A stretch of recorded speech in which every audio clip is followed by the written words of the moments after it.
Shalom Bapak Ibu Saudara yang dikasihi Tuhan. Kita bersyukur hari ini kita boleh dapat sama-sama berkumpul menaikkan doa syafaat kita di hadapan Tuhan. Mari Bapak Ibu, saya mengajak setiap kita mengangkat pujian dari KPPK nomor 11.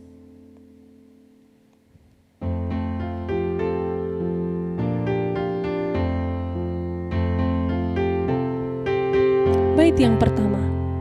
Terpujilah nama Allah di tempat yang tinggi, yang utus Yesus ke dunia menebus manusia. Puji namanya, puji namanya, puji muliakan namanya. Puji namanya, puji namanya, puji muliakan namanya. Bait yang kedua. Nama Yesus penuh kuasa atas segalanya, duduk di atas tahtanya, disembah malaikat. Puji namanya, puji namanya, puji muliakan namanya. Puji namanya, puji namanya, puji muliakan namanya. Mari kita satu dalam doa. Bapa yang baik, Kau sungguh teramat baik bagi setiap kami. Kami datang Tuhan ke hadapan-Mu. Kami mau mempersembahkan hidup kami agar kami dilayakkan hadir dalam hadirat-Mu yang kudus. Tuhan, pimpin ibadah doa pada malam hari ini. Kiranya setiap kami boleh terus melihat kasih Tuhan yang begitu nyata dalam hidup kami. Tuhan yang terus menyertai, Tuhan yang terus ingin untuk berelasi dengan kami lewat doa-doa yang kami panjatkan. Terima kasih Tuhan Yesus. Kami mengucap syukur dan kami berdoa. Amin. Bapak Ibu Saudara, mari kita sama-sama mengangkat pujian Falling in Love with Jesus. Kita katakan hanya Dia satu-satunya yang menjadi fokus dalam hidup kita. Hanya Dialah Tuhan di dalam hidup kita.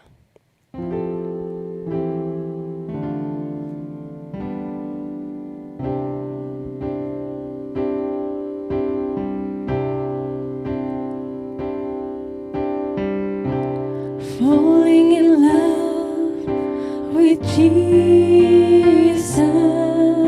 Katakan dengan sungguh. Falling in love with Jesus. Falling in love with Jesus was the best thing I ever done. Sekali lagi kita katakan. Falling in love with Jesus. Falling in love with Jesus. Oh, falling in love with Jesus was the best thing I ever done.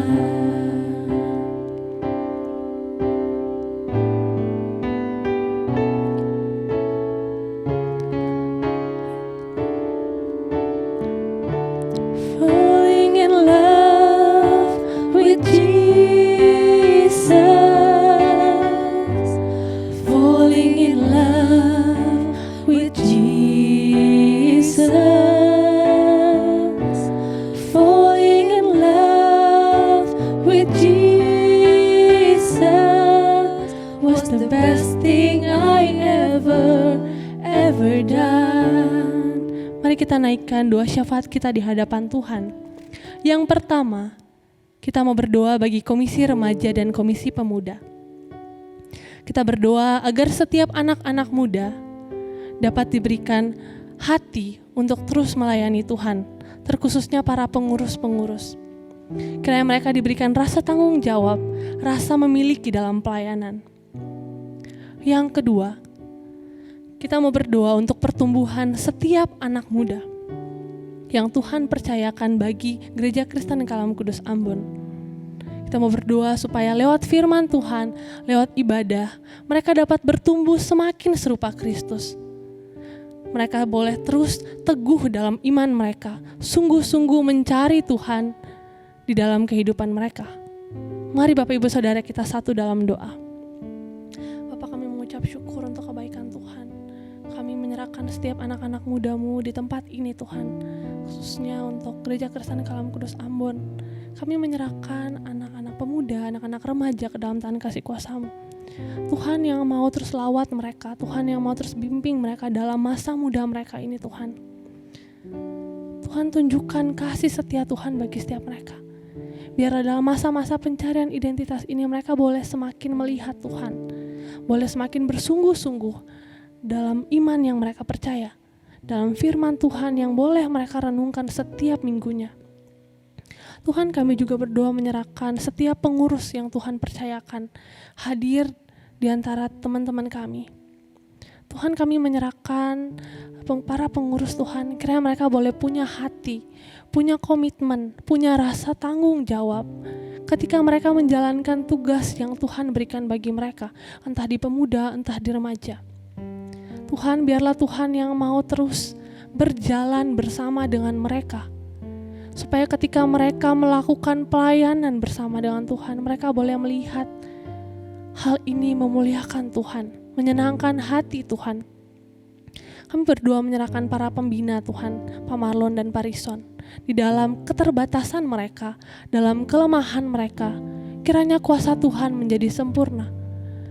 Di dalam kekurangan setiap kami Tuhan, Tuhan boleh menyatakan kehadiran Tuhan di tengah-tengah komunitas anak muda di Gereja Kristen Kalam Kudus Ambon ini. Terima kasih Tuhan Yesus, kami berdoa dan mengucap syukur. Bapak Ibu Saudara, yang kedua, kita mau sama-sama berdoa bagi Komisi Wanita dan Komisi Lansia. Kita mau berdoa agar iman mereka boleh tetap teguh, boleh kuat ketika masuk ke dalam masa-masa pandemi seperti saat ini. Mungkin banyak kesulitan ekonomi, kesulitan studi anak, usaha mereka, kesehatan. Tapi kiranya lewat segala kesulitan itu, mereka boleh melihat Tuhan. Kita mau juga berdoa untuk kesehatian mereka, agar mereka boleh sama-sama bertumbuh, sama-sama memberi buah bagi sekitar mereka. Mari kita satu dalam doa. Bapak, kami berdoa menyerahkan Komisi Wanita dan Komisi Lansia ke dalam tangan kasih kuasa-Mu Tuhan. Menyerahkan untuk iman setiap mereka. Iman setiap engkong, ama-ama, iman setiap ibu-ibu, iman setiap keluarga mereka Tuhan. Di tengah-tengah masa pandemi seperti saat ini Tuhan, di mana ekonomi tidak menentu, tidak stabil, di mana studi anak mereka yang harus online Tuhan, usaha mereka yang jatuh bangun, Tuhan tolong, supaya ketika di masa sulit ini mereka boleh tetap melihat Engkau sebagai Allah yang melindungi, Engkau sebagai Allah yang menghendaki segala sesuatu, Engkau sebagai Allah yang baik bagi mereka. Tuhan, kami juga berdoa menyerahkan pertumbuhan mereka, kesehatian mereka, dalam sama-sama bertumbuh menjadi semakin serupa Kristus. Kiranya mereka boleh menjadi pilar-pilar bagi Gereja Kristen Kalam Kudus ini. Kiranya mereka boleh terus menjadi serupa dengan Kristus, boleh terus diperbaharui lewat firman Tuhan yang boleh mereka dengar. Dalam nama Tuhan Yesus kami berdoa. Amin. Yang ketiga, kita mau sama-sama berdoa bagi Komisi Sekolah Minggu. Kita mau berdoa agar anak-anak sekolah minggu boleh tetap mempunyai semangat, boleh tetap mempunyai keinginan untuk mendengarkan firman Tuhan, mencari Tuhan di dalam fase-fase mereka bertumbuh ini. Kita juga mau berdoa untuk persiapan guru sekolah minggu, yang kita tahu bahwa hal ini tidak mudah, ketika terjadi di masa pandemi. Tapi kiranya guru sekolah minggu boleh terus diberikan hati untuk melayani Tuhan, diberikan kesiapan dalam penyampaian firman Tuhan maupun ibadah yang dilakukan secara online. Mari kita berdoa. Bapa, kami menyerahkan komisi sekolah minggu ke dalam tangan kasih kuasa-Mu Tuhan. Di tengah-tengah ketidakpastian seperti saat ini, segala sesuatu harus online. Kami berdoa menyerahkan anak-anak-Mu Tuhan, supaya mereka boleh terus mencari Tuhan. Mereka boleh terus melihat kebaikan Tuhan. Mereka boleh diberikan kesungguhan dari kecil untuk belajar, mencari dan menemukan Tuhan, mengasihi dan taat kepada Tuhan. Kami juga berdoa untuk guru-guru sekolah minggu Tuhan, para lause-lause. Tuhan yang mau pimpin dan sertai lause-lause ke dalam tanah kasih kuasa-Mu. Tuhan yang mau melawat setiap mereka, persiapan mereka, kesiapan hati, fisik, kesehatan mereka, pikiran mereka. Tuhan yang mau terus menjaga mereka, supaya mereka tetap punya motivasi hati yang baik ketika melayani. Kiranya mereka boleh memberikan yang terbaik untuk anak-anak-Mu. Sebab mereka adalah penerus-penerus kerajaan Allah. Kami berdoa Tuhan menyerahkan setiap kami, yang terlibat maupun yang tidak terlibat. Kiranya lewat doa-doa ini Tuhan, doa-doa yang kami panjatkan hari ini, boleh harum di hadapan Tuhan. Kiranya Tuhan boleh berkenan bagi setiap kami. Dalam nama Tuhan Yesus kami berdoa dan mengucap syukur. Amin. Bapak Ibu Saudara, kita mau sama-sama mendengarkan renungan firman Tuhan pada hari ini. Tapi sebelum itu saya mau mengajak setiap kita mengangkat pujian lebih dalam lagi.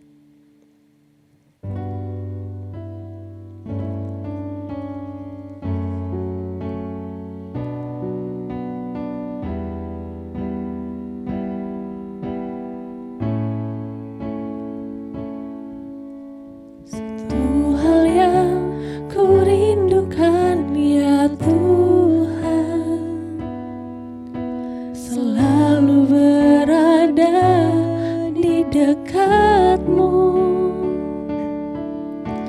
dengan segenap hati, dengan segenap jiwa, ku menanti di hadirat-Mu.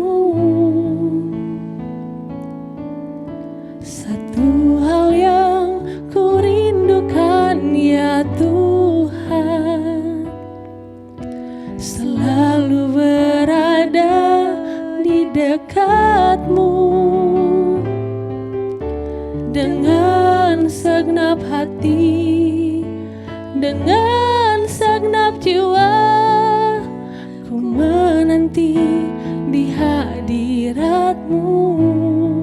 Lebih dalam lagi, lebih dalam lagi, ku rindu Kau Tuhan, lebih dari segala yang ada. Lebih dalam lagi, ku cinta Kau Yesus, ku mengasihimu. Kita mengangkat pujian ini sekali lagi. Satu hal yang ku rindukan ya Tuhan, selalu berada di dekat-Mu, dengan segenap hati, dengan segenap jiwa, ku menanti di hadirat-Mu. Dalam lagi, ku rindu Kau Tuhan, lebih dari segala yang ada. Lebih dalam lagi, ku cinta Kau Yesus, ku mengasihimu. kita berdoa. Bapa, kami datang ke hadapan-Mu dengan segala kelemahan kami. Kiranya firman Tuhan ini boleh menilik setiap hati kami, Tuhan. Tolong hamba-Mu yang terbatas, hina dan berdosa ini. Kiranya firman Tuhan boleh menjadi terang yang terus bersinar dalam hati setiap kami, menerangi jalan-jalan kami. Dalam nama Tuhan Yesus kami berdoa. Amin. Bapak Ibu Saudara, saya mau mengajak setiap kita membuka Alkitab kita dari 1 Yohanes 2 ayat 7 sampai 17. 1 Yohanes 2 ayat 7 sampai 17. Saya akan bacakan untuk setiap kita. LAI memberi judul Perintah yang Baru. Saudara-saudara yang kekasih, bukankah perintah baru yang kutuliskan kepadamu, melainkan perintah lama yang telah ada padamu dari mulanya. Perintah lama itu ialah firman yang telah kamu dengar.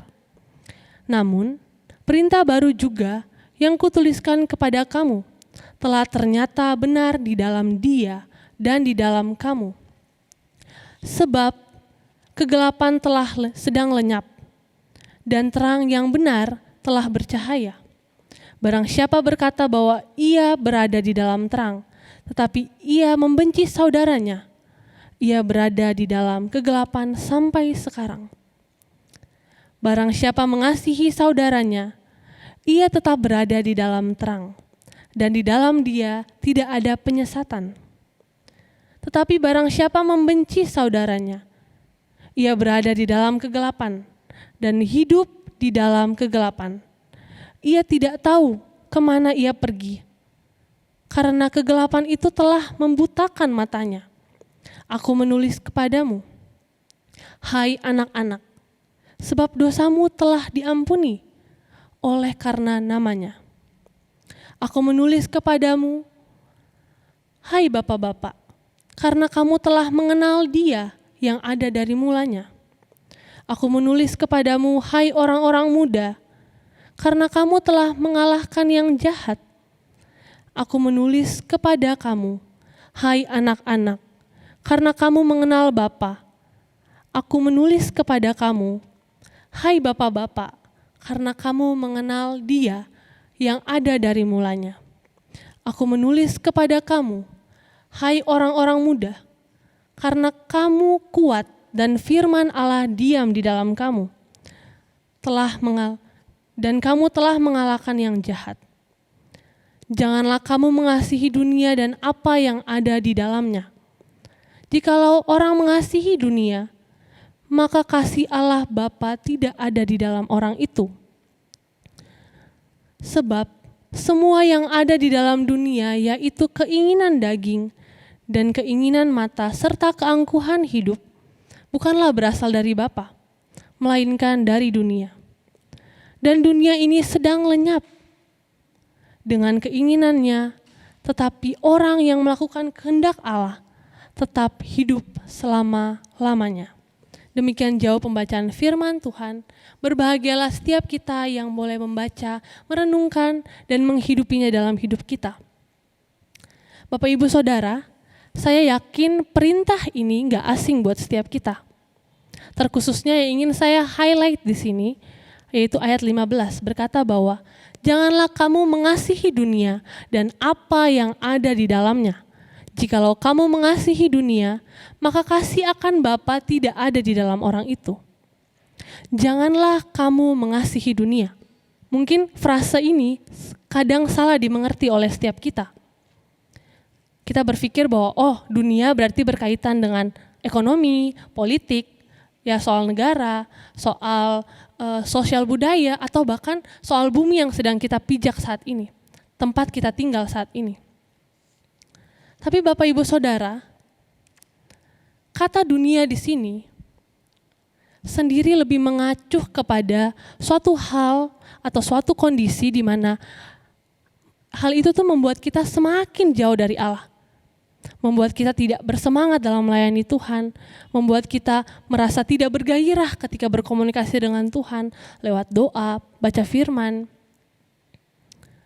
Dunia bukan hanya semata-mata berbicara mengenai dosa-dosa yang pernah kita lakukan, dosa-dosa yang ada, tapi dunia ini berbicara mengenai sesuatu hal yang membuat kita jauh dari Allah, membuat kita kehilangan, putus relasi dengan Allah, lost contact dengan Allah. Dalam bagian Alkitab yang sama, yang kita renungkan hari ini, berbicara mengenai sebuah perintah yang baru. Namun perintah ini bukan benar-benar baru, melainkan perintah ini telah hidup di dalam setiap kita orang percaya. Kalau kita lihat di bagian sebelumnya, ayat 1-6, berbicara mengenai tinggallah di dalam Kristus. Sebab ketika kita tinggal di dalam Dia, kita memperoleh kehidupan yang kekal. Bukan saja itu, ketika kita hidup melekat dengan Dia, hidup di dalam Dia, dan Dia di dalam kita, kita dapat menghasilkan buah dan menjadi berkat bagi orang-orang di sekitar kita. Seperti dalam Yohanes 15 ayat 4 berkata bahwa, tinggallah di dalam aku dan aku di dalam kamu. Sama seperti ranting tidak dapat berbuah dari dirinya sendiri, kalau ia tidak tinggal pada pokok anggur, demikianlah juga kamu tidak berbuah, jikalau kamu tidak tinggal di dalam aku. Ketika kita tinggal di dalam Kristus, kasih-Nya yang sempurna itu membalut setiap kita, menutupi, membungkus setiap kita. Ini bukan suatu perintah yang baru ada, baru dinyatakan, melainkan perintah ini tinggal dan berdiam di dalam diri setiap orang percaya. Dan dikatakan bahwa perintah baru ini bukan saja sekedar didengar, sekedar dilontarkan, asal lewat. Melainkan perintah baru ini haruslah dihidupi. Sebab dikatakan dulunya kita adalah orang-orang yang berdosa. Digambarkan bahwa sesungguhnya setiap manusia hidup di dalam kegelapan. Hidup dengan dosa yang mungkin udah menjadi kebiasaan setiap kita. Dosa yang mungkin udah sering kita lakukan. Kegelapan yang kita rasa bukan hal yang salah. Kegelapan yang membuat kita tidak dapat melihat Allah. Hidup yang jauh dari Allah. Namun ketika kita mengaku Yesus sebagai Tuhan dan Juru Selamat kita, sesungguhnya firman-Nya tinggal di dalam setiap kita, mengubah hidup kita, mentransformasi hati kita. Karena itulah, ketika kita dulu hidup di dalam kegelapan, sekarang kita berada di dalam terang. Ketika kita melihat di tengah-tengah dunia yang gelap itu, ada cahaya yang Yesus berikan. Ada terang yang bercahaya di dalam diri setiap orang percaya, dalam diri setiap kita. Hidup di dalam terang berkaitan dengan relasi kita dengan sesama. Ketika kita hidup dalam terang Allah, berbicara soal relasi kita dengan Allah. Tapi pertanyaannya di sini, kenapa dalam 1 Yohanes ini seakan-akan dikaitkan gitu, ketika kamu hidup dalam terang, berarti kamu gak membenci sesamamu. Seakan-akan ada kaitannya mengenai masalah kita membenci dan mengasihi sesama kita. Dikatakan bahwa membenci sesama kita berarti kita hidup di dalam kegelapan. Allah ingin supaya kita hanya berkata, Allah tidak ingin supaya kita berkata bahwa, oh iya saya hidup dalam terang. Karena saya rajin bersekutu dengan Allah, saya tidak mengatakan hal ini sebagai suatu hal yang salah. Melainkan yang saya ingin tekankan di sini, yang saya ingin sama-sama kita lihat hari ini, bahwa Allah menginginkan setiap kita melakukan lebih daripada itu, yaitu menghasilkan buah. Mencerminkan Allah di dalam setiap tingkah laku hidup kita, dalam setiap perkataan kita, setiap keputusan yang kita ambil. Mudah untuk setiap kita merasa bahwa saya sudah hidup dalam terang. Mudah untuk setiap kita berkata bahwa saya sudah hidup dalam terang. Tetapi keadaan ini menjadi sangat berbeda ketika hidup kita tidak membawa terang bagi orang-orang di sekitar kita. Orang-orang jadi mempertanyakan, apakah kamu benar-benar hidup di dalam terang?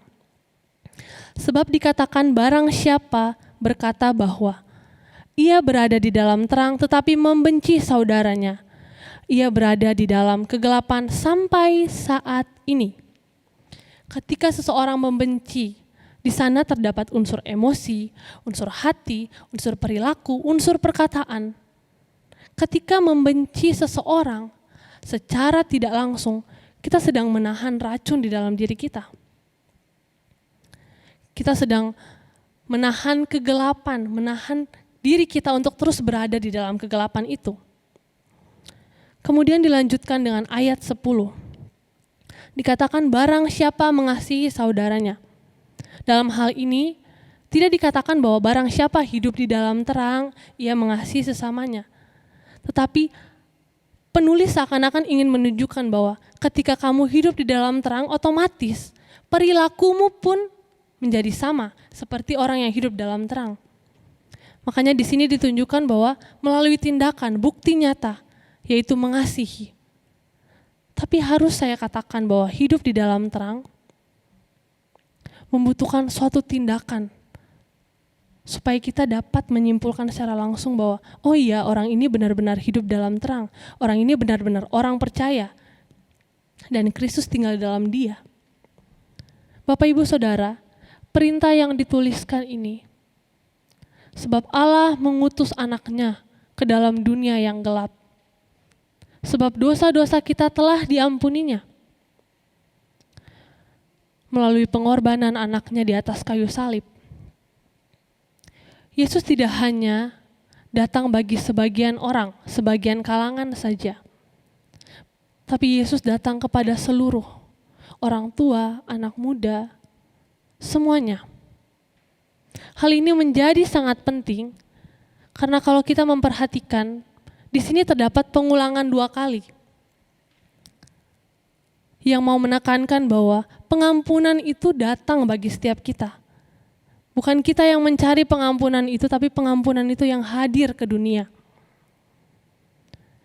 Kristus datang bagi seluruh bangsa. Ketika kita tahu bahwa setiap kita menerima pengampunan dari Tuhan,